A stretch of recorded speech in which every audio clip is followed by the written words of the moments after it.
আমি বৃষ্টি খুব ভালোবাসি, কিন্তু আজ এক সপ্তাহের ওপর বৃষ্টি হয়েই যাচ্ছে রোদ্দুরের কোনো দেখা নেই।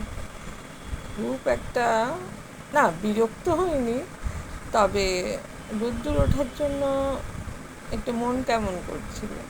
মন কেমন করার থেকে বড় কথা হচ্ছে জামা কাপড়গুলো ভালো করে শুকনো করতে পারছি না, স্যাঁতস্যাঁত করছে।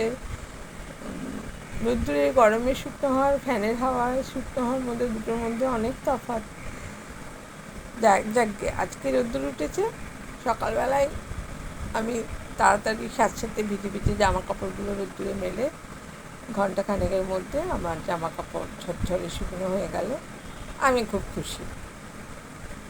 কিন্তু আজ সারাদিন এক ফোঁটাও বৃষ্টি হলো না। আর গরমটা কীরকম পড়েছে! একটু রোদ্দুর উঠলেই গরমে একদম মাথা খারাপ হয়ে যাচ্ছে।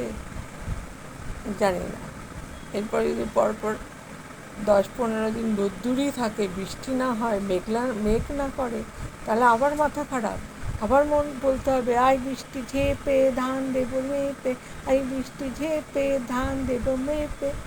ছোটোবেলায় কারা কারা এই ছড়াটা বৃষ্টি আসার জন্য বলতে গো? আমরা বলতাম।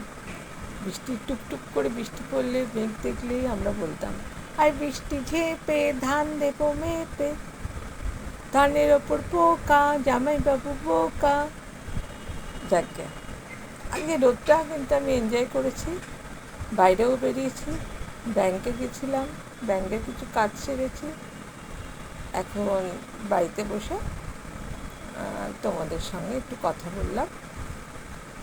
আশা করি সবাই খুব ভালো আছো এবং সবসময় ভালো থাকবে, হাসি খুশি থাকবে। ধন্যবাদ সবাইকে।